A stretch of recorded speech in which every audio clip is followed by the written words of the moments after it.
Before we proceed on with the examination proper of the abdomen, it's better for us to go through the basic anatomy of the abdomen.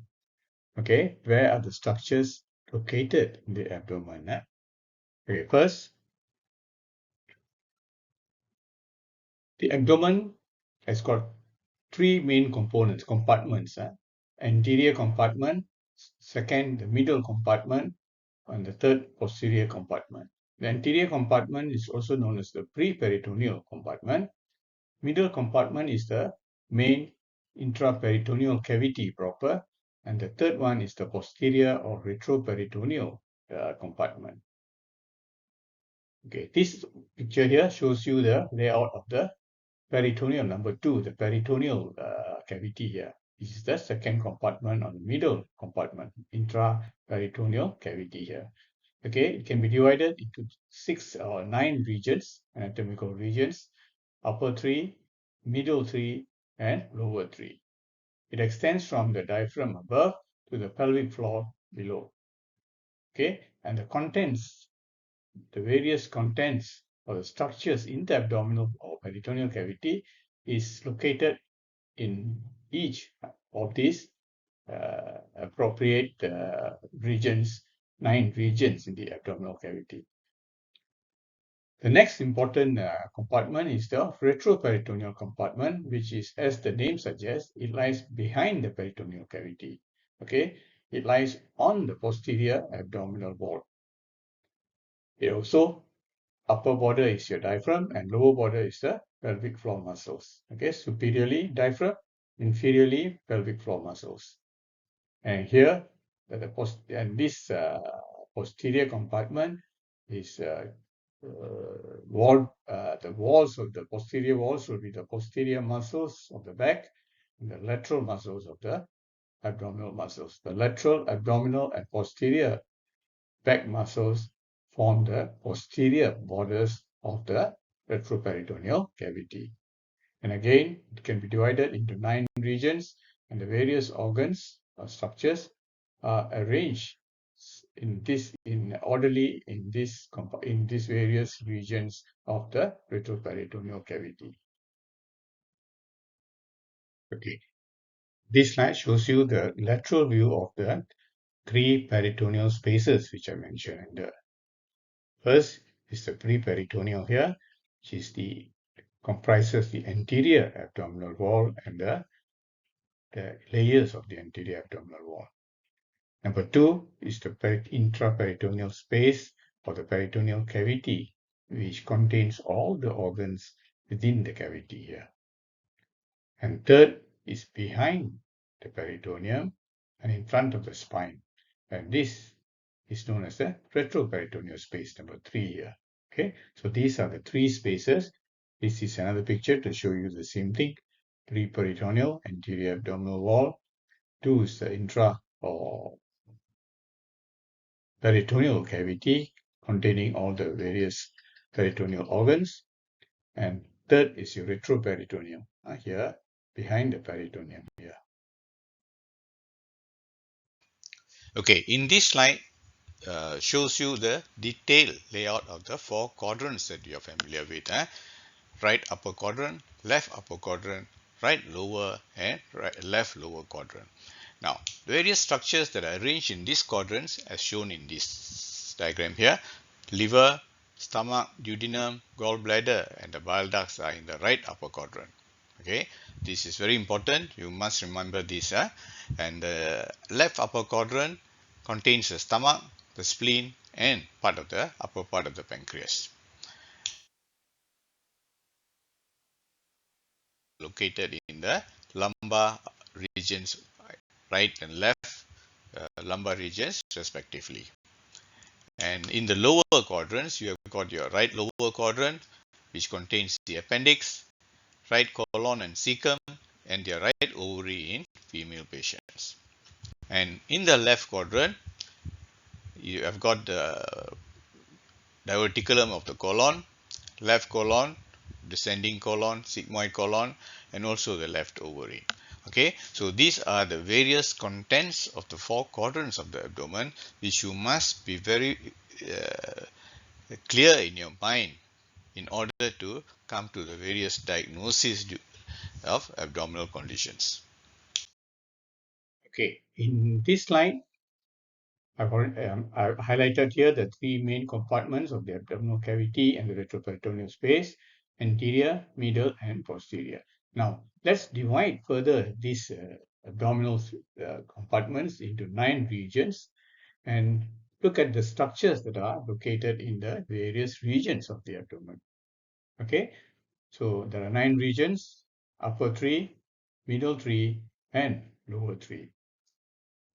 The upper 3 are known as the right hypochondria, epigastric region, and the left hypochondrium. And in these three regions are located the liver, gallbladder, and the bile ducts, and the colon, especially the hepatic flexure in the right hypochondrium. In the left hypochondrium is the spleen, stomach, and the splenic flexure of the colon. And in the middle epigastric region is your esophagus, stomach, duodenum, and pancreas. In the middle, the 3 regions, the right lumbar, left lumbar, and the umbilical region or periumbilical area. In the lumbar regions, on either side, you have the kidney, ureter, and the colon. On the left is this descending colon, and right is the ascending colon and cecum. And the lower 3 regions, the right iliac region, hypogastric, and the left iliac region, the structures located on the right iliac region will be the cecum, appendix, right ureter, and ovary. And in the left iliac region is the colon bearing the diverticulum, the left ureter, and the ovary. And in the lower midline region, you've got the bladder, prostate, uterus, and rectum. The umbilical or periumbilical region, which contains the pancreas, part of the pancreas, small intestine, and the aorta. So these are the various distribution of the various organs in the regions of the abdomen, both intra and retroperitoneal region compartments. Okay, having seen the anatomy of the abdomen, let's now go to history taking in patients with abdominal complaints. Now, what are the chief complaints of these patients with abdominal problems? First is most common, the symptoms, the most common chief complaint is abdominal pain. Pain somewhere in the abdomen, in some quadrant or in a particular region of the abdomen.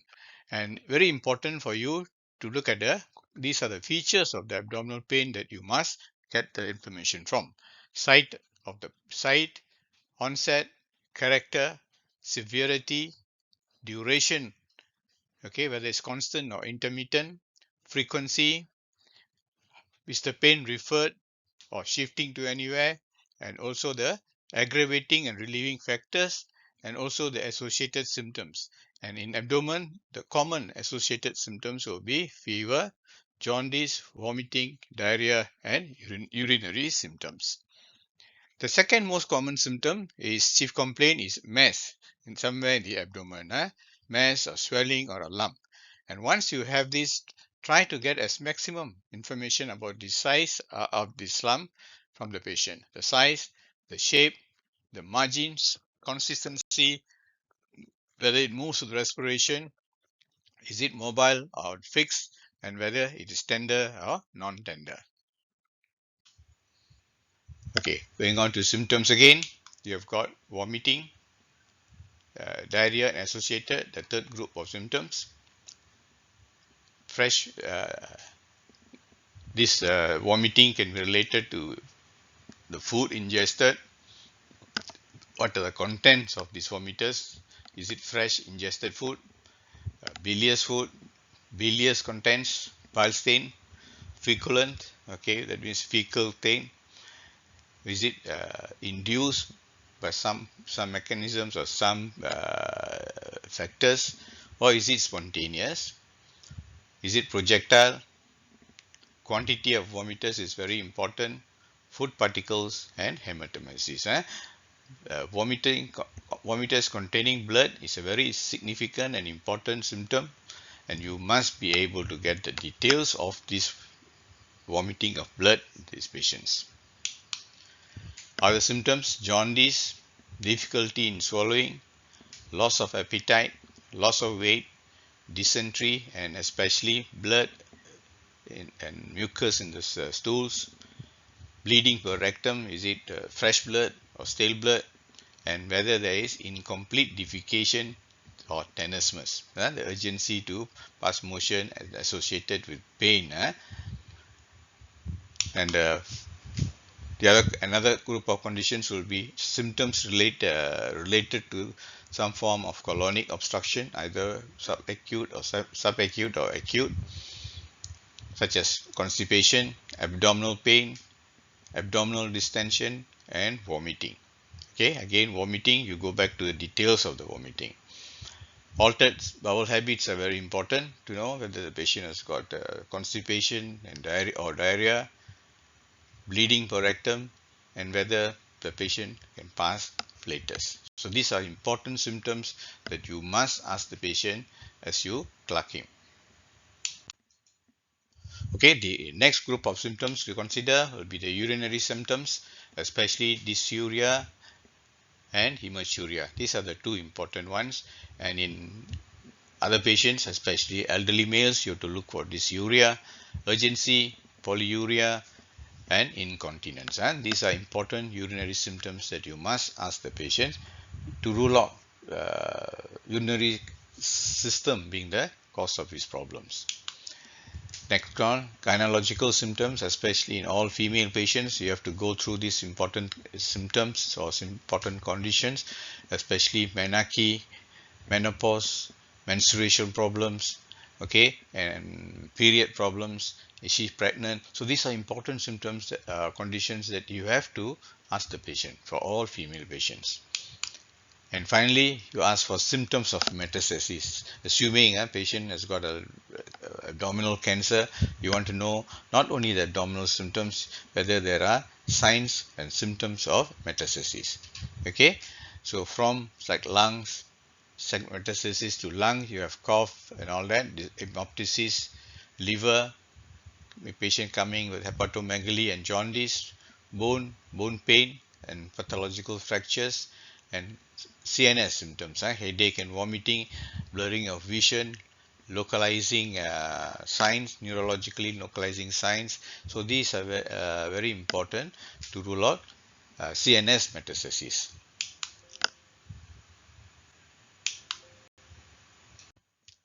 Okay, having gone through the history and symptoms of the various organs, the origin of symptoms from the various organs in the abdomen, then you come to the next important is examination. So first among the examination procedures will be the abdominal inspection. Okay, so the position of the patient is very, very important. You can position the patient like this, lying supine in the bed or stretcher, and then you examine general inspection from the foot end and close up examination sitting beside the patient with your hands over the abdomen. So this will be your position of the patient for abdominal examination. So inspection, patient is lying flat on the bed, arms by their side and legs uncrossed. Okay, so this will be the best position for inspection and subsequent palpation. Okay, now inspection, you go through all the 9 regions of the abdomen, which we will talk about. Okay, all the 9 regions, looking for scars and striae, masses, any obvious swellings, any distension, any pulsation, any stomas, and also some form of pulsatile lesions. So anywhere in the, if there is, then you have to describe the details of this lesion that you notice. So in this, you have to look for the scars, okay, look for the umbilicus and the movement of the abdominal wall in relation to the respiration. Okay, in the inspection you look for scars. Okay, so it's very very important, especially the scars that you notice. If there's a scar, that means there's a chance of recurrence of the symptoms due to adhesions. It's very very important. Adhesions with intestinal obstruction. Look for abdominal distension. The 6 F's are very important. Abdominal distension can be caused by fat, fluid, flatus, feces, fetus, or abdominal mass. So these are the common causes of abdominal distension, and as far as diseases are concerned, it's usually fluid, flatus due to obstruction of feces, and also abdominal masses. Then look for caput medusae, which I think most of you are quite good. Okay, engorged para-umbilical veins with portal hypertension, example in cirrhosis of the liver.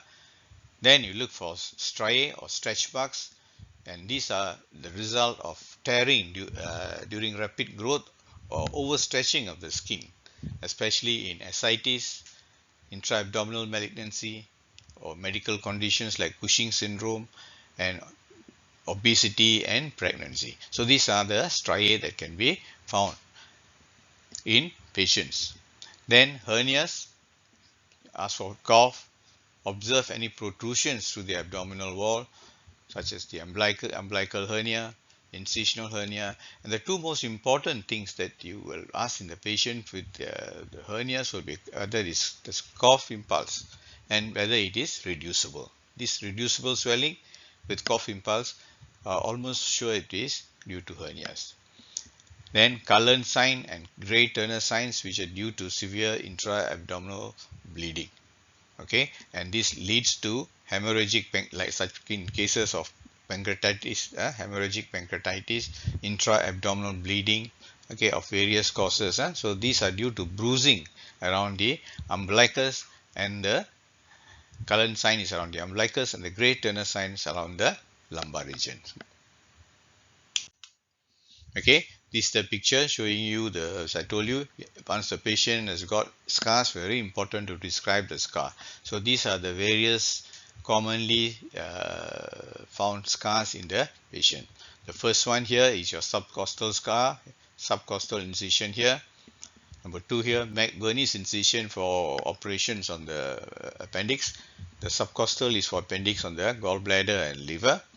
Then you've got number 3, phalansteal incision, usually for gynecological operations and caesarean incisions. Then you got your inguinal incision for herniorrhaphy or hernioplasty. Then you've got a rutherford incision in the left iliac fossa, nephrectomy, and the most important is your midline laparotomy, which can be upper and lower divided by the umbilicus. Okay, upper midline or lower midline. This is your midline incision, which is the most common incision which you also see in patients. Okay, this picture shows you the various types of incisions here, and the common ones are highlighted here. These are the common incisions that patients could have had. Okay, coccus incision, paramedian, midline incision, phalansteal McBurney's incision, or lens incision, transverse incision. Okay, these are some of the incisions we can go through. And laparoscopy these days have revolutionized the scars. That means in these patients, they are due to 4 ports, 3 or 4 ports where the instruments are introduced. That is in laparoscopic surgery. So in these patients, you may not get to see the scars, the traditional scars that you see in laparoscopy. So with laparoscopy, I think more and more being more commonly done, the chances of detecting scars are becoming very much less. So you must look out for the laparoscopic scars, step wound scars.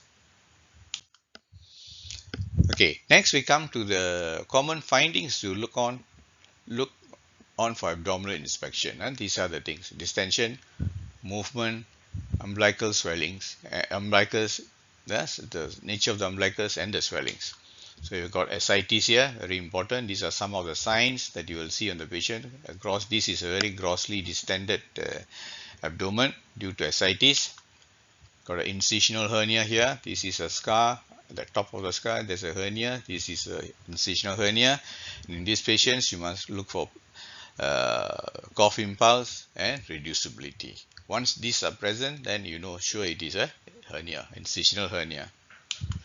And here is a great turnus, the bruising of the lateral abdominal wall. Okay, can go up to from the chest, abdomen as far as the upper thigh here. It's your great Turner syndrome. Then you got your striae, multiple striae here due to stretching of the abdominal wall muscle. Then you've got the umbilical hernia, the hernia coming out through the umbilicus. Okay, umbilical hernia. Again, it will have the same features as the incisional hernia. Initially, it will be reducible and there will be cough impulse. And here is the Cullen sign, Cullen sign, which is the bruising around the umbilicus, also due to intra-abdominal bleeding. And these two are commonly seen in patients with acute hemorrhagic pancreatitis. Okay, this again on inspection, the shape is important, skin abnormalities, okay. And here I would like to show you the patient with caput medusae. This is a caput medusae, patient with cirrhosis with portal hypertension.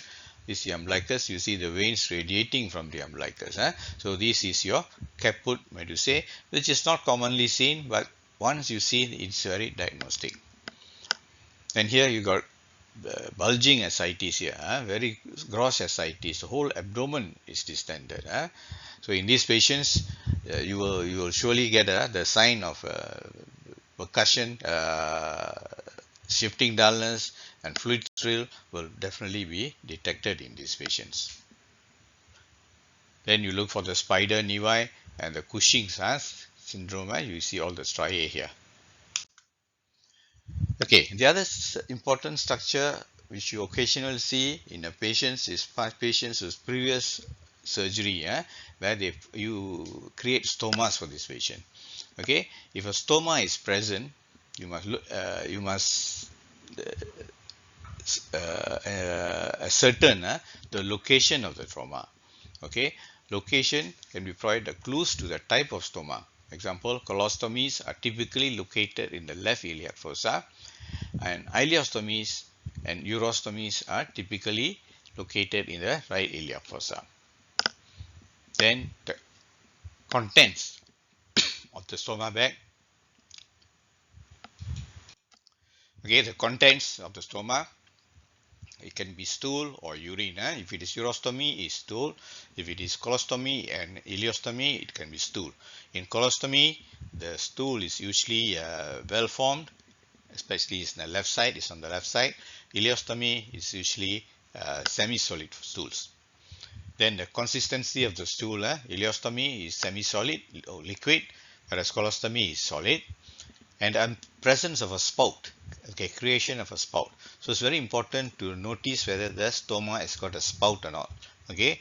Whereas in the case of colostomies, the colostomies are flush, the opening is flush, it's flush with the skin, there's no spout. Whereas in ileostomies and urostomies, they have a spout.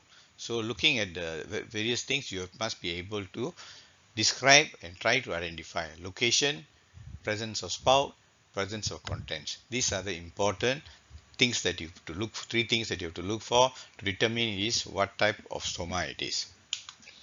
Okay, here is this is a colostomy. See on the left side. Okay, the stoma back here on the left side, and it is in the right. This is the left iliac fossa. Left iliac fossa. The stools are solid. The flush with the skin. Okay, there's no spout. Whereas in the case of ileostomy or urostomy, is located usually in the RIF or anywhere other in any other location. It has a spout. The stools are semi-solid, and if it is urostomy, it is contents of urine. Okay. After the inspection, now we come to the second phase, is abdominal palpation. Now, preparation of the patient before the palpation is very important. As I said, to position the patient, explain the procedure, and reassure the patient to get the patient's cooperation, especially patients with abdominal pain. The patient should already be positioned lying flat on the bed. Ask the patient if they are aware of any areas of abdominal pain. So if the patient tells you there's a pain in the right iliac fossa, then you must start palpating. Palpation should be the opposite side, far away from that area. Then kneel beside the patient or sit beside the patient on the chair to carry out the palpation and observe their face throughout the examination for signs of discomfort and pain. So once patients exhibit some signs of pain, you must stop. Okay, this is first is to the light palpation here. Patient lying supine, you are sitting with your palm here. Okay, where use the flat of your fingers here, all the four fingers. Don't use the tip, will be painful. So light palpation, locate the site of the pathology, whether there's a mass or whether there's tenderness. This and guarding. This most important you want is a survey. Light palpation is a survey, palpation survey to look for where is the possible site of the pathology. And this is by detecting tenderness or guarding and also whether there's any mass. Okay, these are the important things. Then deep palpation, same, go through all the four quadrants or 9 regions, palpation across the 9 regions, and you press harder, but make sure you always keep an eye on the patient's face. Okay, deep palpation again determine more definite tenderness and guarding, whether there's any mass, and whether the liver, spleen, and kidneys are palpable. So these are the important things. Okay, very important is the mass is very important. Okay, light palpation, which I told you, 9 quadrants must be clearly suggestive of the gastrointestinal, which will give you some suggestions as to where the pathology is. Okay, you look for tenderness. Okay, look for rebound tenderness. Okay, which is due to when you press and you release the pain. That's when patient complains of pain. That's called rebound tenderness. Then voluntary guarding. Okay, contraction of the abdominal muscles in response to pain. Involuntary guarding or rigidity is involuntary tension in the abdominal muscles that occurs on palpation, and this is usually due to localized peritonitis. And there's localized peritonitis such as appendicitis or diverticulitis, cholecystitis. This is called localized peritonitis. There's tenderness and guarding localized. Rousing sign, where you press on the left iliac fossa, patient experiences pain in the right iliac fossa. Okay, this was usually indicative of appendicitis, but it's not very reliable, which any peritoneal inflammation can cause this pain. Okay, then presence of masses, large superficial masses such as hernias may be noted. Okay, on light palpation and also on deep palpation. So when you do a deep palpation, if there's a large mass, you must determine the details of the mass, site of the mass, size of the mass, consistency of the mass, whether there's tenderness, whether it's mobile, and whether it moves with respiration. So all these features of the mass must be determined on deep palpation. Organomegaly, kidney, liver, and spleen, whether they are enlarged. Then there are certain steps, techniques to palpate for these organs. And ascites is a very important sign that you must be able to examine. You should be able to do a fluid drill and shifting dullness, which I'll show you in a short while. So these are the important things that you must do. So these are the various things that you must do in palpation. Okay, next we come to palpation of the liver. The palpation of the palpation of liver from the right iliac fossa. Okay, you start with the right iliac fossa, starting at the edge of the superior iliac spine and using the flat of your hand or the radial side of your index finger, you move upwards to the right costal margin. Ask the patient to deep breath, and as you move along, you may be able to feel the edge of the liver. Repeat the process of palpation 1 to 2 cm superiorly from the right iliac fossa and each time progress or move towards the right costal margin. If you feel the right liver edge, you have to describe saying typically say 1 or 2 cm below the uh, costal margin, and it is usually abnormal.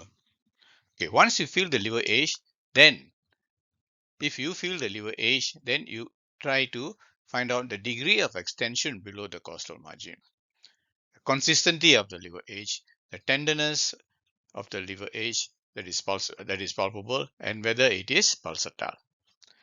Okay, having ascertained this, what are the causes of hepatomegaly? Okay, these are the list of causes that causes enlarged liver. Okay, as I said, the liver is normally not enlarged, not palpable. If it is palpable, it is enlarged.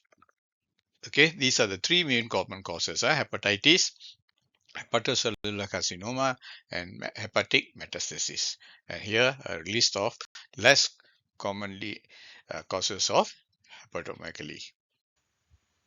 Okay, these are some pictures to show you the palpation of the liver. Here, liver palpation, and held steadily over the right hypochondrium here, and ask the patient to inhale. Then you push the hand up to see whether the liver is palpable. The other way is to do this way, where you put here you put the tips of your fingers here. Here you use the side of your index finger here. Okay, this is another method, and this is another method where you can go this way using the tip of your finger, and this is your using the side of the finger. Here is your tip here, and this is your side. Then here is another alternate method. Stand by the patient's chest, hook your fingers here.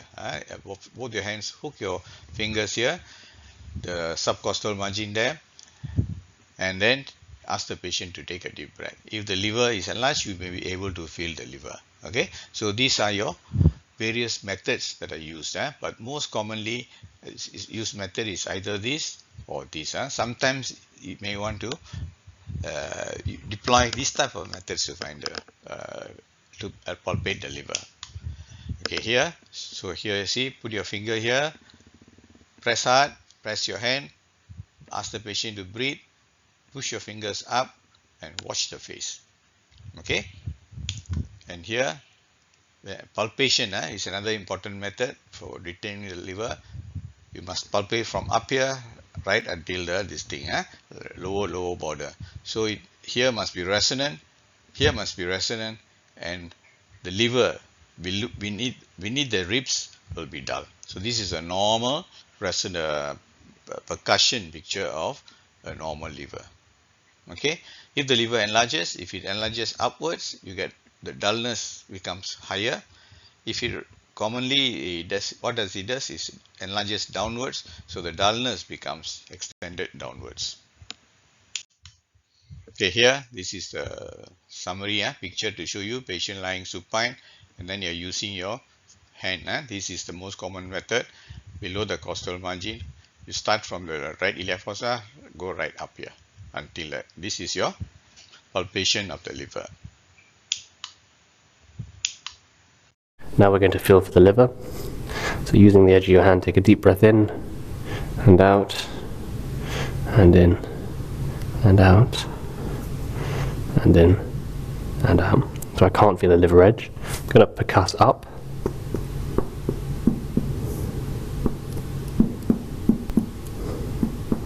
So it's duller there than there. It's the liver edge. And percuss down from the chest. That's the liver edge there, so 4 finger breaths to normal liver. And then feel for the spleen. Deep breath in and out. Deep breath in and out. Deep breath in and out. And one more time. Deep breath in and out. I can't feel the spleen. And percuss across for it. So I can't percuss the spleen.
Okay, another very important organ that needs to be palpated is the gallbladder. Okay, you must practice to palpate the gallbladder. In healthy individuals, the gallbladder is usually not palpable. Okay, if the gallbladder is palpable, then it is abnormal, and it suggests secondary to biliary flow such as obstruction, like pancreatic malignancy, gallstones, and infection. Okay, these are the common causes of enlarged gallbladder.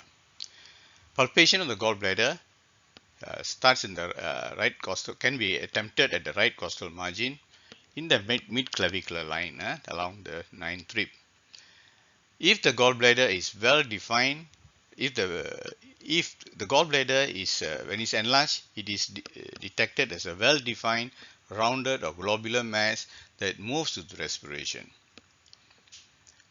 Okay, tenderness suggests it's infection such as cholecystitis or cholangitis, or it can also mean underlying pancreatic cancer. Okay, another important thing that you must be able to detect, perform is to Murphy sign, which is a important sign for in acute cholecystitis.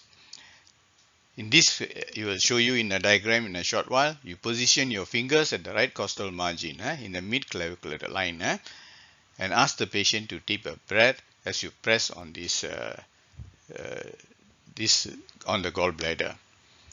Okay, if the patient suddenly stops to breathe, stops the breath in mid-breath in deep inspiration due to pain, it suggests it is positive. Murphy sign is positive, and most probably the patient has got acute cholecystitis. Okay, here is how you do a Murphy sign. Patient lying supine, you draw a line, vertical line from the mid-clavicular line to the costal margin. Okay, mid-clavicular line right here where the gallbladder is, and then you press. Okay, press on the gallbladder, area of the gallbladder.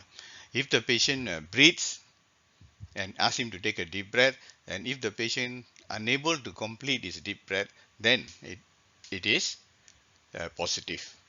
Okay, ask the patient to exhale, and then you press on the gallbladder. Okay, here this is the gallbladder, so you press on the gallbladder, so and ask the patient to take a deep breath. Okay, now stoppage of breathing in deep inspiration with pressure on the gallbladder is positive Murphy sign, and this sign is very suggestive of acute cholecystitis.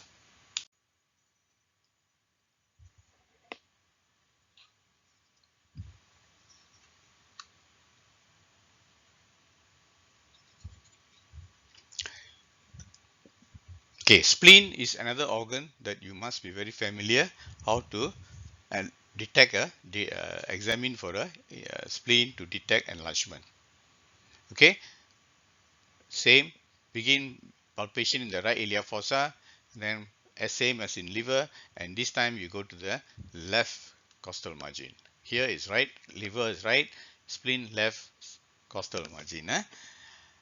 Ask the patient to breathe, and each time the patient takes a deep breath, you forward your fingers towards the left ilia fossa, left subcostal area.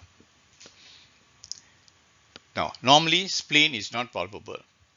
Okay, it's not enlarged. Okay, you should not be able to palpate the normal spleen. If it is enlarged, it indicates splenomegaly. Another important place to look for the enlargement of spleen, especially minor enlargement, is your trop space. Trop space, normally it's resonant, but if the spleen is enlarged, this space is occupied and it becomes dull. Okay, yes, is here. This is your top space. This is your mid clavicular line, mid axillary line. Okay, you take the 6th rib and the area here, the green area shaded here, that is the trough space, and trop, T-R-A-U-B, trough space. And this space is usually, when you percuss, is occupied the lung, so it is resonant. So if the spleen enlarges, especially if it enlarges anteriorly, then this space becomes dull. There's dullness in this space. So once it's dullness, you can assume one of the reasons could be due to a splenic enlargement. And what are the causes of splenic enlargement? Portal hypertension, secondary to liver cirrhosis, one of the most common ones in surgery. Hemolytic anemia, congestive heart failure, splenic metastasis, and glandular fever and blood dyscrasias. Okay, these are common causes of splenomegaly.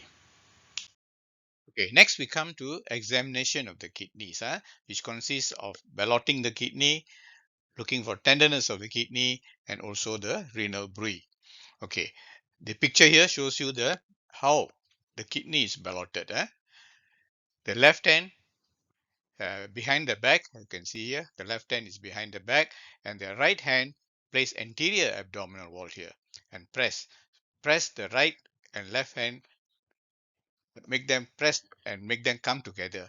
As they come together, you ask the patient to breathe and see whether the kidney becomes palpable between your hands here, right and your left hands here. Okay, if the kidney is ballotable, then you describe the size and consistency of the kidney. Repeat the process on the opposite side. Okay, in healthy individuals, the kidneys are usually not ballotable. However, in patients with low body mass index, very thin patients, wasted patient, the inferior pole of the kidney, especially the right kidney, may sometimes be palpable during inspiration.